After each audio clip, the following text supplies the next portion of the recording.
I watch the collecting point fill faster than the ambulance's return, and the tags in my pocket feel too light for what they decide. The orders say keep the line moving, but the ditch holds men who cannot move at all. Each lift steals strength from the unit, and each delay steals blood from the stretcher. I take the longer route through water and mud, because the short one is watched, and either choice has a cost. When the engine finally turns the corner, I load him without speaking, and let the lane swallow the sound.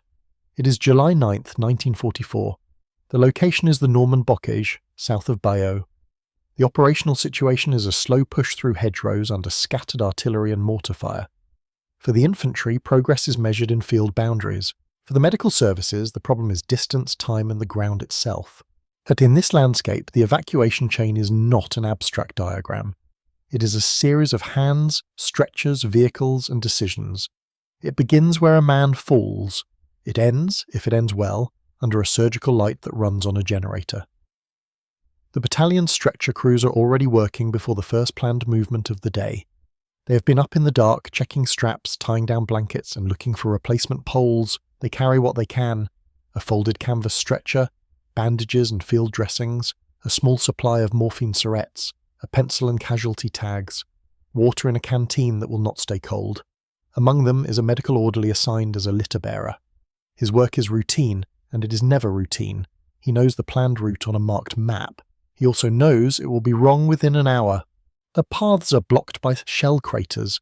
Hedgerow gaps are collapsed by tracked vehicles. A lane that looks empty becomes a line of wounded when a mortar lands into a section moving single file. Official doctrine describes a clean sequence. Immediate first aid at the point of wounding. Movement to a battalion aid post. Transfer to a collecting point and then to a dressing station. From there, to a field hospital for surgery and onward to evacuation hospitals behind the beachhead. In the manuals, each step has a place. On the ground, each step must be built again every day. The battalion aid post is supposed to be close enough to matter. Not so close it is destroyed by the same fire. Not so far that a stretcher carry becomes an hour of exhaustion. In Bocage fighting, close enough, is a moving target. The post is set up in a ditch line behind a hedgerow, then moved to a stone outbuilding, then moved again. The medical officer needs cover, space, and access. The infantry needs him within reach. The litter bearer learns the day's first lesson in the first minutes of movement. A platoon crosses a gap into a small orchard. A burst of shellfire lands beyond the trees. The sound is sharp, then dull, then sharp again, as fragments cut branches and bark. 2 men are hit. One can walk leaning on a comrade. The other cannot. The casualty is lying on his side, half in grass, half in churned soil. His breathing is quick and shallow. The wound is not dramatic. It is small in the upper thigh. The blood loss is not small. The field dressing goes on. A pressure bandage is tightened. A tag is filled in with time, location, and what was used. The litter bearer's hands are steady because they must be. The platoon cannot stop for long. The fire might return. There is no stretcher path through the orchard that is not visible from somewhere. The men who carry the stretcher have to choose between speed and concealment. They pick concealment first, then speed, then concealment again. They move the casualty behind the hedgerow, then into a shallow drainage line. The stretcher poles catch on roots. The canvas drags. Mud climbs up their trousers. When they reach the battalion aid post, the casualty is not the only one waiting. The post is a small room and an adjacent lean-to. Inside, a medical officer works with 2 orderlies. Outside, men lie on ground sheets and blankets. Some are silent, some ask for water, some swear in short bursts when pain breaks through their control. The medical officer does not treat in a sentimental way. He treats in a structured way because time is the only currency. Airway, breathing, bleeding, shock. The casualty from the orchard is pale, sweating, and still losing blood around the bandage. The bandage is tightened again. A second dressing is applied. A note is added to the tag. Morphine is considered, then limited. Too much can depress breathing. Too little leaves a man fighting pain and shock. The medical officer chooses a dose and marks it clearly. The litter bearer watches the next step begin, and he understands what his job really is. The aid post stabilizes. It does not cure. It holds a man at the edge long enough for the system to take him away. That system depends on more than medical skill. It depends on routes and vehicles. In theory, there is a steady stream of ambulances. In practice, ambulances struggle to reach forward positions. Lanes are blocked by wrecks. Bridges are blown. Traffic control is overwhelmed. A vehicle that goes forward might not come back quickly, it might not come back at all. The collecting point is planned for a sunken lane where vehicles can approach under cover. It is marked discreetly, there is no bright sign, anything obvious draws fire. The litter bearer's next task is not bandaging. It is moving the casualty from the aid post to the collecting point. The carry is longer than it sounds, from hedgerow to hedgerow, across a lane that feels exposed even when it is empty, through a gap made by engineers, still raw earth. Each time the stretcher team stops, the casualty's face tightens, movement hurts, stillness brings cold and fear. The carriers take turns without ceremony. Hands switch places on the poles. A strap is shifted. A man is told to drink a mouthful of water and keep walking. Shellfire begins again, not heavy but regular enough to shape every decision. The litter bearer can hear rounds leaving somewhere distant. He can also hear the closer sound of fragments hitting leaves. He learns to read the pauses. He learns to wait out the short storms, then move during the lulls. The casualty is not just carried. He is managed through time. At the collecting point, the scene is crowded but controlled. A few medical orderlies work as coordinators. They sort casualties into categories. Walking wounded are directed to one side, stretcher cases to another. Those who can wait, wait. Those who cannot are moved first. The official category words are simple, immediate. Delayed, minimal, expectant. In the field, the categories are made without speeches. A man's skin colour, his pulse and his ability to speak without fading. The speed of blood soaking through a dressing. These are the signals that decide who goes in the next vehicle. The litter bearer sees a problem that grows throughout the day. Vehicles are not arriving in the right rhythm. The collecting point fills faster than it empties. There is no room under cover for everyone. When men lie out in the open, they become visible to aircraft and to observers. Medical personnel learn to pull casualties into ditches and behind banks. It is not comfort. It is concealment. A jeep ambulance arrives, not a full-sized ambulance. It can carry 2 stretcher cases, sometimes more if bodies are pressed into space. The driver is tired, a face coated with dust and sweat. He does not stop for conversation. He wants to load and go. The road behind him is dangerous and slow. The casualty from the orchard is loaded. His tag is checked. His dressing is checked. The litter bearer makes sure the stretcher is secured. A strap across the chest, one at the legs. The vehicle jolts as it starts forward. The casualty's head rocks with the motion. There is no suspension that can soften Norman ruts. The litter bearer does not ride along. He watches the jeep disappear into a bend and returns to the collecting point. Another casualty is already waiting. The chain does not pause because one man has moved forward. The chain is a conveyor that must keep turning. As the day progresses, failures begin to show in small ways. A stretcher breaks where a pole has splintered, and a replacement is improvised with rope and a blanket. A dressing station message comes back. They are short of plasma. They need better tagging. They need fewer minor cases sent forward. They need more information, yet the forward posts have less time to write it. The litter bearer is sent out again, this time to a hedgerow corner where mortar fire has landed. The route is unfamiliar. A platoon guide leads him along a ditch line. The ditch is narrow and full of water. He steps in, boots sinking. He tries to keep the stretcher clean, then gives up. Clean is not possible here, only usable. A casualty lies on his back with a chest wound. Breathing is laboured. A sucking sound at the dressing suggests air leaking into the chest wall. The field dressing is pressed tight, made as airtight as possible. The casualty's eyes are wide, are fixed on the leaves above him. He tries to speak and cannot. The litter bearer and his partner lift carefully, keeping the chest as still as possible. They move in short steps. They stop if the casualty's breathing worsens. They start again when it steadies. This is where doctrine and reality collide. Manuals describe rapid evacuation. The ground demands a slow, careful carry. Speed can kill as surely as delay. The litter bearer learns to accept that there is no perfect pace, only choices with consequences. At the battalion aid post, the medical officer has less patience for uncertainty than for delay. He assesses the chest wound quickly. He listens, one ear near the casualty's mouth, then checks the dressing. He does what he can with limited tools, a stronger dressing, a note on the tag indicating respiratory distress. The casualty is placed near the front of the queue for transport, but transport is now the bottleneck. An artillery concentration has damaged a road junction behind the battalion's position. Traffic has backed up. Ambulances are rerouted. The flow from collecting point to dressing station slows. The collecting point becomes a holding area rather than a transfer point. Here, the litter bearer sees the strain on the system's human parts. Men assigned to carry stretchers are not immune to exhaustion. They are not immune to fear. They are not immune to injury. A litter bearer can be hit while lifting. A stretcher team can be forced to drop their load into a ditch and lie over it during shelling. The casualty below them becomes part of the landscape pressed into mud, protected by bodies that are trying to survive. In the afternoon, the battalion pushes again, advancing a short distance to a new hedgerow line. The battalion aid post must move. It cannot stay behind or it becomes too far. The move is quiet but urgent. Bandages and instruments are packed. A small stock of medical supplies is loaded onto a vehicle. The wounded who can walk are guided rearward. Stretcher cases are prioritized for transport. Those who cannot move yet are placed in the best cover available, with orderlies assigned to watch them. This is an early sign of limitation that becomes more severe later.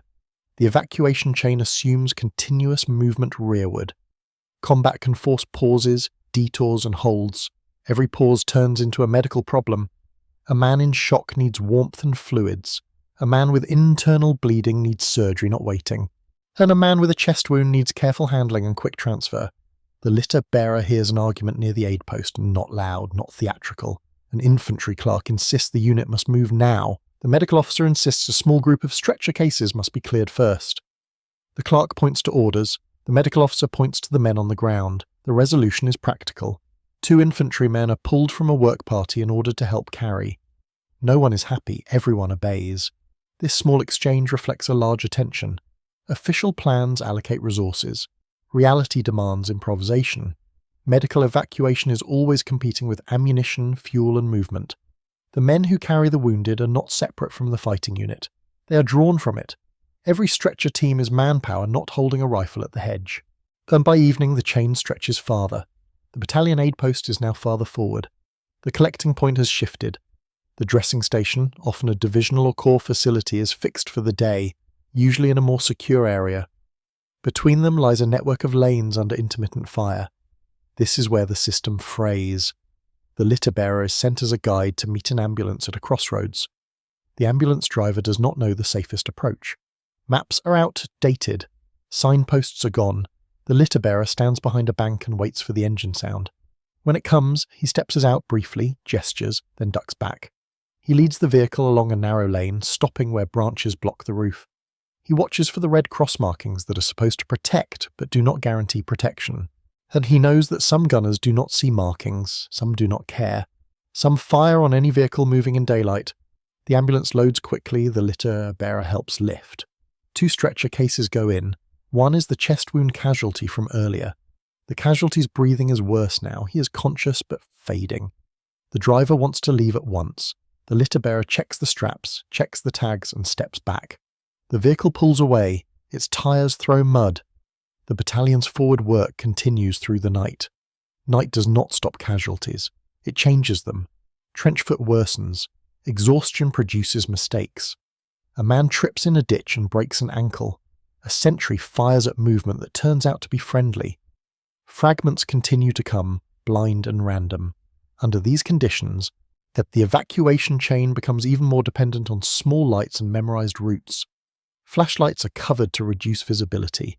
Medical personnel learn to feel for the edges of paths with their boots. A stretcher team moves by touch and whispered direction.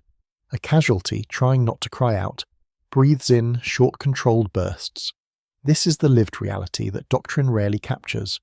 The chain is not only a sequence of facilities, it is a series of transitions across terrain that punishes the body. Each transfer risks worsening shock. Each jolt risks dislodging a clot. Each delay risks infection. Yet every step must happen. The next morning, 10 July 1944, the dressing station receives the chest wound casualty. The litter bearer is not there to see it, but the chain's next links have their own routines and pressures. And at the dressing station, medical personnel operate closer to the rear, but not in safety. The station is often placed in a school, a convent, a barn complex, or a cluster of tents hidden in orchard trees. It is designed for triage and stabilization at a higher level. It can start transfusions, it can administer plasma, it can handle airway emergencies more effectively, it can coordinate with surgical teams, but it is also crowded, under strain and vulnerable to sudden influxes. Casualties arrive in waves. An ambulance pulls in with 2 stretchers. A jeep follows with another. A truck arrives carrying walking wounded seated on the floor. Clerks receive tags and record details. Orderlies cut away uniforms. Wounds are re-examined because field dressings hide as much as they protect. Bandages are removed, blood is cleaned, and new dressings are applied. For chest wounds, the need is clear. If the lung is collapsing, if air or blood fills the chest cavity, the man needs surgical intervention. The dressing station's role is to recognize this and push him forward. Here too there is tension between ideal timing and available transport. Surgical facilities are limited. Operating tables are limited. Blood supplies are limited. A generator can power lights and suction, but fuel has to arrive. Water has to arrive. Sterilization requires time and heat. By midday, the division's medical system is stretched by the demands of hedgerow fighting. The wounded are not evenly distributed. A quiet morning can become a surge after a single artillery concentration. A sudden breakthrough can bring forward movement that leaves rear facilities lagging behind. And a sudden German counterattack can cut a route and force ambulances to detour, adding hours. Back at the battalion level, the litter bearer experiences the escalation in a different way. The number of stretcher cases rises. The time between evacuation runs grows. The collecting point becomes a line of bodies under blankets, each one a waiting problem. Repeated failures are not always dramatic. Sometimes they are small and cumulative. A tag is lost in mud. A casualty arrives at a collecting point without a clear note of morphine given. A dressing is applied over dirt because there is no clean area. An ambulance arrives with a punctured tyre and cannot carry a full load. A stretcher team loses a pole and has to improvise. Each failure costs minutes. Each minute costs blood. Official doctrine emphasizes speed and orderly flow. But the lived reality emphasizes endurance and improvisation. The litter bearer hears a senior medical orderly speak quietly to a new man. "Not promise them quick. Promise them you will not leave them." It is not a slogan. It is a working rule. In the early afternoon, another barrage lands close. This time, the collecting point itself is threatened. Fragments hit the bank. Dust rises. Men flinch under blankets. A medical orderly shouts for stretcher cases to be dragged deeper into the ditch. There is no time for careful lifts. The wounded are pulled by their blankets and ground sheets, gliding through mud. The litter bearer helps, hands gripping fabric, boots slipping. A man with a leg wound cries out once, then bites down and goes silent. When the shelling stops, the collecting point is still there, but it is worse. Some dressings are disrupted. Some men are in shock. One casualty has taken a fragment while waiting. The chain has been wounded while trying to heal. This is the moment when the litter bearer senses the turning point approaching. Not because of a grand decision, because of accumulated strain. He and others begin to change how they work without waiting for orders. They begin to cache stretchers at known points along routes, reducing the distance a team must carry an empty stretcher. They begin to mark hidden lanes with small, subtle signs only they notice. A strip of cloth on a branch, a scratched arrow on a faubourg on a fence post. They begin to coordinate with infantry runners to anticipate casualty surges. They begin to move casualties earlier, before the collecting point is overloaded, even if it means requesting transport more aggressively. Though these adjustments are unofficial, they are not written into the daily orders. They are learned, passed in short phrases, and applied immediately. They represent a realization that the chain must be shaped by those at its most fragile points. The litter bearer's risk becomes personal in an unremarkable way. He's sent out with another stretcher team to retrieve a casualty near a forward hedgerow. The route is under observation. They know it. They go anyway. Halfway across a short open stretch, a mortar round lands behind them. The blast throws dirt forward. Fragments hiss past. The stretcher team drops, pressing into the ground. The stretcher canvas flaps. The litter bearer feels the pressure in his ears. He checks himself quickly, not with panic, but with method. Hands, arms, legs all working. They move again, not running. Because running with a stretcher is dangerous. They reach the casualty. A head wound, bleeding heavily. The casualty is conscious, but confused. He tries to sit up. He is told to stay still. A bandage is applied with firm pressure. The casualty's blood soaks through quickly. Another layer goes on. The tag is filled in with shaky pencil strokes because the litter bearer's hands are wet with blood and sweat. On the return trip, the mortar fire resumes. The team chooses a ditch line that is longer but lower. They move through water and mud rather than risk the open. The casualty's head is kept slightly elevated, as much as the stretcher allows. Every few minutes the litter bearer checks the bandage. He feels the warmth of blood through cloth. This is not heroism performed for an audience, and it is task carried out because the chain has to hold. If the front end fails, no surgery behind can matter. The consequences of these unofficial adjustments become visible by late afternoon.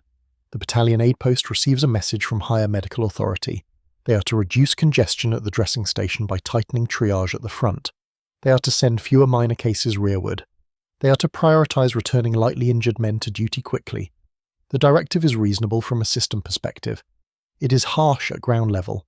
The medical officer at the battalion aid post responds by reorganising the space. Walking wounded are directed to a separate area. A clerk records names and units more carefully. Bandaging is done faster. Men with minor wounds are cleaned, dressed, and told to rest briefly. Then rejoin if possible. But the line between minor and serious is not always clear. A small wound can hide major bleeding. A man who seems fine can collapse from shock later. The litter bearer sees pushback, not emotional, but procedural. An infantry officer arrives and demands a particular man be sent back to the line. The man has a hand wound. He can still hold a rifle. The infantry officer needs bodies. The medical officer looks at the hand, looks at the man's pale face and refuses immediate return. He orders rest and observation. The infantry officer argues in short, clipped sentences. The medical officer remains calm. The decision stands. In another case, authority pushes the other way. A senior medical administrator visits briefly and questions why certain cases were held forward. He points to the directive. He wants flow. He wants numbers. The battalion medical officer points to the roads. He points to the mortar fire. He points to the lack of ambulances. He does not raise his voice. He does not need to. Both men know the truth. A system can demand efficiency. The ground can refuse it. As evening approaches, the stakes peak quietly, not in a single dramatic incident, in a set of near failures that could become deaths. A casualty with abdominal wounds waits too long for transport. His blood pressure drops. His skin becomes grey. The medical officer starts what he can, but he cannot operate here. A vehicle finally arrives, but it is already loaded. Choices are made in seconds. 2 less urgent cases are held back. The abdominal case is loaded. It is not fair, it is triage. A casualty with a chest wound is moved, but the road is so rough that he arrives worse than he left. The dressing station treats him again, stabilises, and pushes him forward to a surgical unit. The surgical unit is working at its limits. An operating team can only do so many cases in a day and still keep standards. Fatigue in surgery kills as surely as delay. In the field hospital area, surgery is not a cinematic scene. It is controlled urgency. The operating table is narrow. Instruments are laid out with precision. Orderlies maintain sterility as best they can with dust, flies, and sweat. An anaesthetist monitors breathing and pulse. A surgeon works quickly, not recklessly. Wounds are debrided. Foreign matter is removed. Bleeding is controlled. The goal is not perfect repair. It is survival and stabilization. When a casualty arrives from the front, the surgical team depends on what happened before. Did the forward aid post control hemorrhage? Was morphine recorded? Was shock recognized early? Was the casualty kept warm? Did transport take hours or minutes? The chain is cumulative. Each link carries the weight of the previous one. Back at the battalion, the litter bearer continues through the night. His world is not surgical technique. It is mud and straps and careful lifting. It is the constant calculation of risk. If they take the short route, they cross a lane exposed to observers. If they take the long route, the casualty's bleeding may worsen before reaching the aid post. The choices are never comfortable. Near midnight, a small but important change occurs. A group of engineers clears a blocked lane. They push aside a damaged vehicle. Though they fill a crater enough to allow passage, ambulances begin to arrive more reliably. The collecting point empties in a steady flow for the first time in hours. This is not celebrated. It is simply felt as a loosening of pressure. In the following days, the battalion continues its advance in short bounds. The evacuation chain repeats its cycle. Aid post moves. Collecting point shifts. Dressing station receives waves. Surgical teams operate. Evacuation hospitals sort and move patients farther back. Ships and aircraft begin to carry stabilised casualties away from Normandy to England. In England, the next links are more stable. General hospitals have better lighting, more supplies, more staff. They can do definitive surgery. They can manage infections and complications. They can rehabilitate. But even there, the chain's early days in Normandy are visible in outcomes. A delay at a hedgerow can become a severe infection later. A rough transport can worsen a fracture. A well-applied field dressing can mean the difference between life and death. Within the unit, the institutional response to the stretcher crews is muted. There may be citations in orders. There may be brief mentions in after-action reports. More often there is silence. Stretcher work is assumed as part of the unit's function, not singled out. The casualties do not list the names of the men who carried them. They remember hands. They remember voices telling them to hold on. They remember the feeling of being lifted out of a ditch and moved towards somewhere safer. The litter bearer returns to routine as the front moves on. He cleans what can be cleaned. He dries straps. And he replaces torn canvas with whatever material is available. He learns new routes in new terrain. He repeats the same tasks with different hedgerows, different lanes, different weather. In late July, the heat increases and the smell of wounds becomes sharper. In August, the fighting becomes more mobile and the chain must adapt again. In every phase, the stretcher crews remain an essential but often overlooked part of operations. Medical evacuation is frequently described by its endpoints: frontline and hospital, wound and surgery, but the reality in Normandy is the space between. A ditch under shellfire, a hedgerow gap, a sunken lane collecting point, a jeep bouncing on broken roads, a dressing station overloaded by the day's casualties, a surgical tent where time is measured in minutes of blood loss. The evacuation chain is a system. But it is also labour.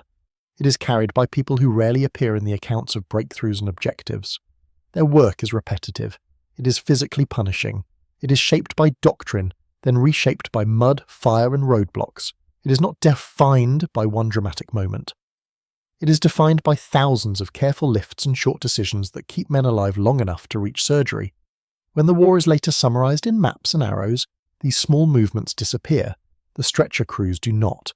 They remain in the quiet continuity of the chain itself, from ditch to aid post, from collecting point to dressing station, from ambulance to operating table, a line of effort that rarely receives a headline, but holds the wounded between injury and survival. If you want more stories like this, focused on the overlooked systems and people of World War II, subscribe and continue with the Heroes channel.